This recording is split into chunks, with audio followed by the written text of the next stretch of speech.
Carolina Rights Foundation, we work to protect and advance every child's right to education, safety, privacy, and expression. Guided by the UNCRC, we create innovative solutions and advocacy that ensure lasting progress and sustainability. Your Honors, this public interest litigation is not about a single tragic event. It is about the systemic and predictable failure of the state to protect its most vulnerable citizens. We will demonstrate that so-called stampedes are a myth. They are crowd crushes born from organizational negligence. By failing to implement proven safety protocols, the state has violated a child's fundamental right to life and safety. We are here to ask the court to intervene, not to invent new solutions, but to mandate existing proven frameworks that will turn a paper right into a lived reality for every child in India. A crucial first step in arguing this PIL is to correct a dangerous misconception, the myth of the human stampede. The term is misleading because it incorrectly blames victims for behaving irrationally. The scientific reality is that people don't die because they panic. They panic because they are dying from crushing forces and asphyxiation. Crowd disasters are almost always the product of organizational failure, poor planning, poor design, and mismanagement. By debunking this myth in court, we shift the legal focus from the crowd's behavior to the negligence of the authorities and organizers who failed to implement simple, known safety strategies. This establishes a clear basis for legal accountability. Our legal argument is grounded in science. The critical factor in any crowd disaster is density, not size. At up to 4 people per square meter, a crowd is generally safe. But when density exceeds 5 people per square meter, the crowd can begin to behave like a fluid, with individuals moved involuntarily by pressure waves. At densities approaching 9 or 10 people per square meter, the pressure becomes so immense it can cause compressive asphyxiation, where people are crushed to death while still standing. We will argue that ignoring this well-documented science constitutes gross negligence. The failure to monitor and manage crowd density is a direct and foreseeable cause of harm, making authorities legally culpable for the resulting trauma and loss of life. We now turn to the specific duties of event organizers and authorities.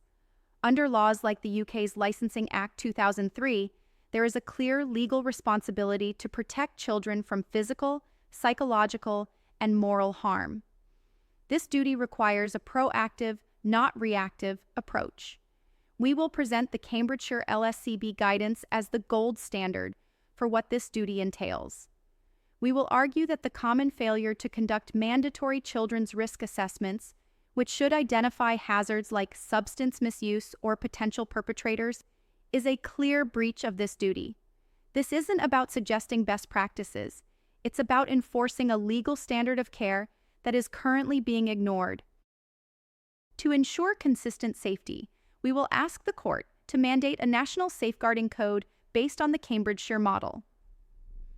The first specific relief sought is the mandatory appointment of a trained children's safeguarding coordinator at a management level for every public event. This is a strategic role responsible for overseeing all risk management systems. Secondly, we will demand that no event permit is granted without the submission of a written children's risk assessment, which categorizes the event as green, amber, or red based on the potential risk to children. This transforms safety from an afterthought into a prerequisite for operation. A strategic framework is only effective if implemented on the ground. Therefore, this PIL demands specific operational mandates. First, the establishment of clearly signed and professionally staffed lost children points and separate places of safety for vulnerable young people. These must be non-negotiable features of any event rated amber or red. Second, we demand mandatory vetting and background checks, like the DBS system, for all staff and volunteers who have supervisory or one-on-one contact with children. These measures are not optional extras.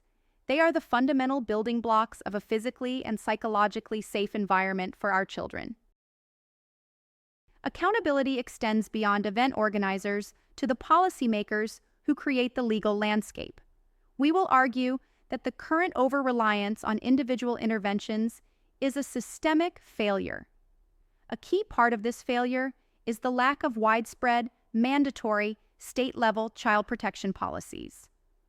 We will present the Gujarat State Child Protection Policy as a powerful and effective model that other states have failed to adopt. Its absence elsewhere is not an oversight. It is a policy failure that leaves millions of children vulnerable. We will argue that this inaction at the political level perpetuates a cycle of preventable harm and demonstrates a systemic disregard for children's rights.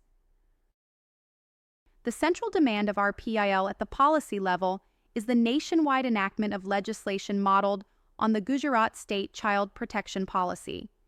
Specifically, we ask the court to compel every state to adopt the principle of zero tolerance of child abuse and exploitation. This would legally obligate every single organization, public, private, and NGO, to develop its own child protection code of conduct. Furthermore, it would mandate that all institutions designate a specific child safety officer and conduct mandatory orientation programs on child protection for all employees. This creates a universal, non-negotiable standard of safety that is embedded in every organization that interacts with children. Finally, we will ask the court to mandate a crucial strategic shift in policy: the formal adoption of contextual safeguarding. This evidence-informed approach recognizes that children are not harmed simply because of their own vulnerabilities, but because the environments they inhabit, their schools, parks, peer groups, and online spaces, have inadequate protective structures. A PIL can compel a multi-agency approach, forcing collaboration between schools, police, transport providers, and community groups to make these contexts safer.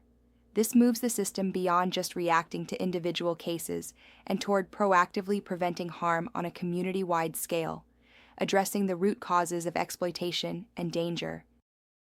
Accountability is meaningless without competence. Therefore, a critical relief sought in this PIL is mandatory, certified training for all officials. For police and event security, this means compulsory training on the science of crowd dynamics, focusing on density management to prevent crushes before they start. We will also demand training on child-centric emergency procedures, equipping first responders with trauma-informed techniques for helping children who are lost, injured, or distressed. Inexperienced security can worsen a crisis, so this training is not just beneficial. It is an essential tool for preventing harm and fulfilling the state's duty of care. This PIL does not seek to punish parents. It argues that the state has a fundamental duty to empower them with knowledge. Traumatic events can have severe and lasting psychological effects on children, but most parents are not trained to recognize the signs. We will argue that the state must be legally compelled to fund and launch sustained public awareness campaigns to educate parents. This is not a matter of choice, but a core part of the state's responsibility to protect its youngest citizens. By equipping parents with the tools they need, the state strengthens the first and most important line of defense for a child's well-being. As part of the public awareness campaigns, this PIL demands specific education on proactive crowd safety measures for parents.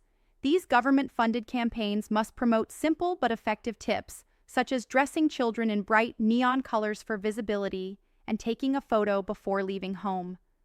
They must teach the importance of establishing clear meeting points and ensuring children memorize contact information.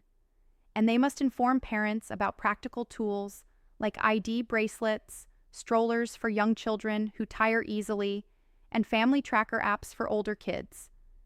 These are practical, life-saving skills that the state has a duty to disseminate widely. A key focus of the mandated public education must be on recognizing the age-specific signs of trauma. For preschoolers, ages 1 to 5, trauma often manifests as regressive behavior, like bedwetting or thumb-sucking, and extreme clinginess. For school-aged children, ages 5-11, it can appear as social withdrawal, a sudden drop in school performance, or uncharacteristic aggression. Parents and teachers often underestimate the intensity of these stress reactions. The state-sponsored campaigns we seek will teach adults to see these behaviors not as discipline problems, but as the silent signals of a child's psychological distress, enabling a supportive rather than punitive response. Recognizing trauma in adolescence is uniquely challenging, as their need to appear normal to their peers can lead them to hide their feelings. The public education campaigns must highlight the specific signs for this age group. These include resisting authority, withdrawing from family, or abandoning responsibilities.